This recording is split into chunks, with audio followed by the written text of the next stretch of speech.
now because we've just inundated with some of your questions and statements. I'm just going to press through some of them. This is from Ashley. I really hate it when the bus drivers mistreat elderly persons. What is worse is some of these elderly persons have families that can transport them to town. Some of them leave the elderly people down and because they don't want to drop them where they are going. That's really sad. Okay, from Colombian. Great program tonight, as always. Thank you very much. What advice does your guest have for persons who put their family in homes and do not come to visit or visit only once in a while?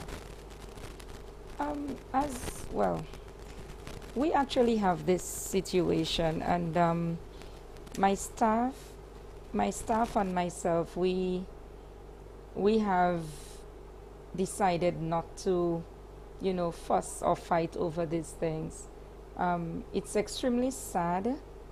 You know, we have instances where the older persons will actually pass on at the homes, and persons would come looking for them, a year or two later. And I try as much as possible to call the family or find someone who may know of somebody, you know, just to come and say hello, spend some time. But very, very few older persons at the home have families to come and spend time with them. The others, they are from the time they went to the home, they have never seen any family member. So there is actually no solution to this, Delia, but hoping that, you know, one day they will come. But even as I say that, I'm actually making a plea right now for persons who know of anyone at Comfort Bay, at least just come to us or let a family member come to tell us their proper names or their birth dates or even the parish that they came from.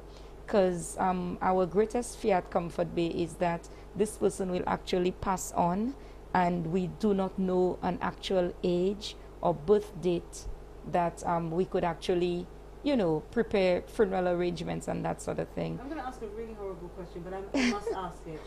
Have you heard of incidences where the elderly, if someone has passed away, and then family members turn up because they think that there's a will for them?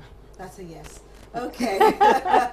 Let's go to another question. Right on the spot. Okay. I am a nail technician by profession. I have a special interest in helping older persons. If given the opportunity, I would love to sit and discuss my plans with you. Would you welcome that invitation? Absolutely, we would. Lovely. We have instances where we actually have the staff members, you know, grooming them and so on, and they like it. The makeup, the nail polish, the latest outfits, you should see them. You know, some of our staff, especially Thelma Prosper, she loves to dress them up. So this individual can actually get my contact, and we would love to have them at Comfort Bay. Wow, wonderful. Well, she's given her contact information, so I'll make sure I give it to you. Excellent. Great. Thank All right, you. Here's another one. My query is pertaining to the home, Comfort Bay. What is and how rigorous is the screening process, if any, for the caregivers tending to these senior citizens? You may be well aware of situations where persons who are vetted by standardized screening and are entrusted to serve, protect vulnerable persons come up short. Very important question. That's excellent. Important and tough. Okay, we aspire to get the best persons to care for our older persons, and the actual qualification right now, after the director and other community nurses, Ms. Joseph and myself, we have agreed that persons need to have minimum qualification of health aid studies. Okay, that would be from Sir Arthur Lewis or from HelpAge International. And this course actually gives persons enough information and experience into caring for older persons. We do not want it to be a situation where we just handpick any and everybody to care for older persons. And I need to say to St. Lucia tonight that any and everybody cannot and should not care for older persons. There are persons who do not like older persons, yet still they would want to say, well, I want a job, I took care of my grandmother, so what? We do not want those instances. We want to know that you are genuinely interested in caring for older persons, you are well qualified, and of course, there will be an interview process, you know, with the director, myself, other members from the Ministry of Health, and to ascertain that those persons have no criminal background in terms of hitting or abusing older persons, and they are well trained to care for older persons. Right, well, thank you. That was a difficult. Did you want to Can add something? I also wanted to add something, because I always like to go a step further.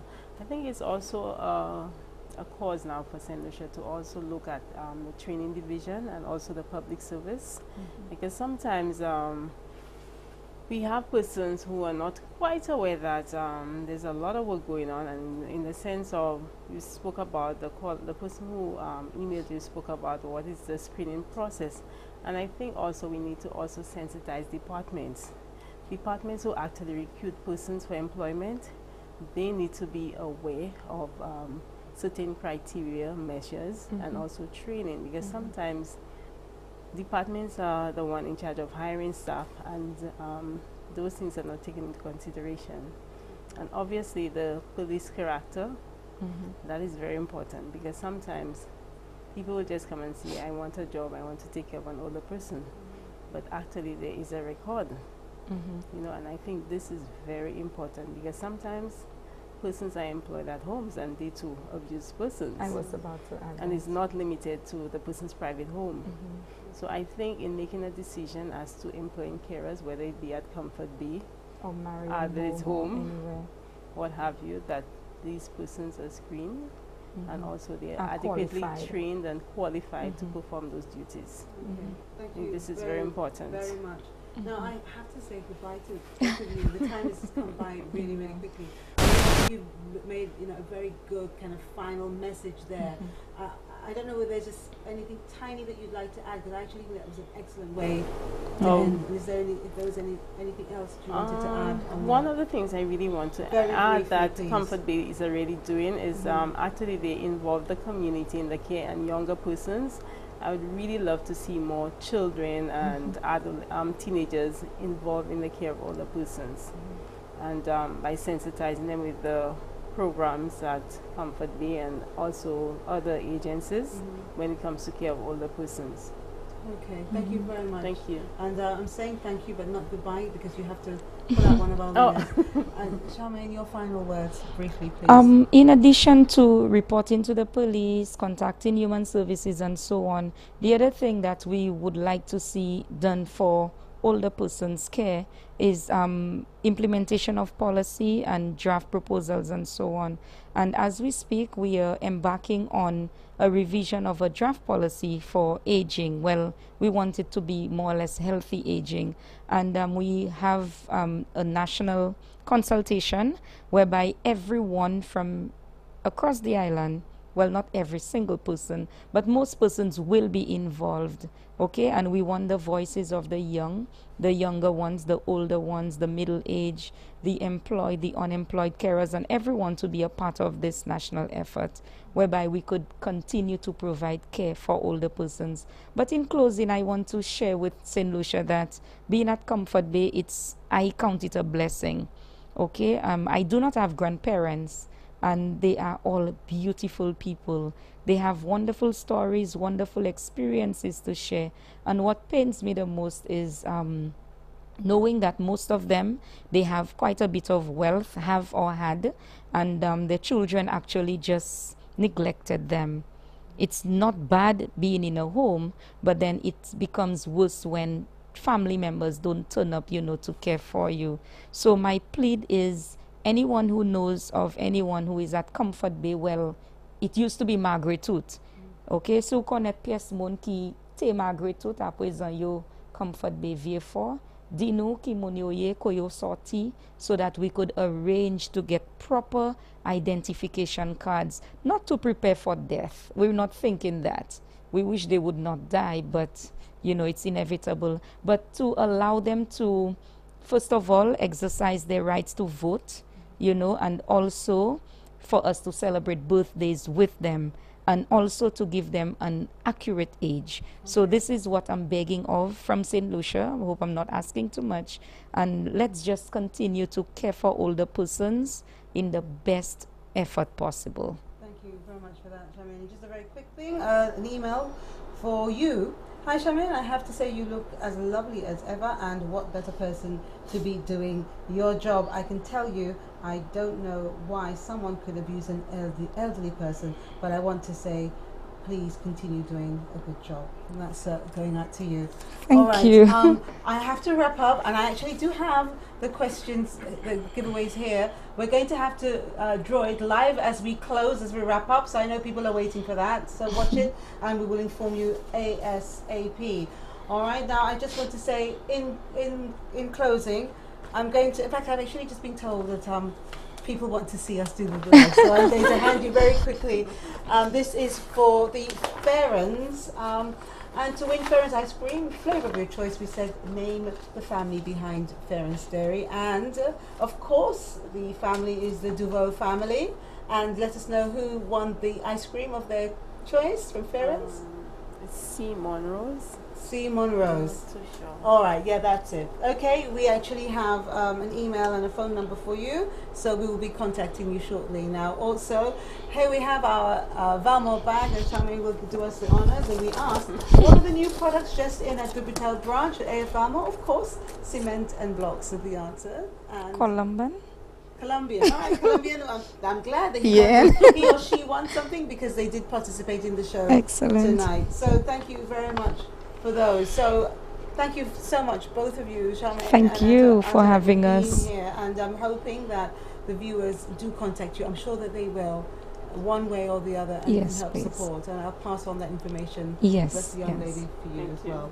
Now you can visit DolorFactorLive.com for guest contact details and information on last week's guests, Minerva from Skin Science and Illuminous, and Tessa from Touch Therapies and Lamar Spa are there as well.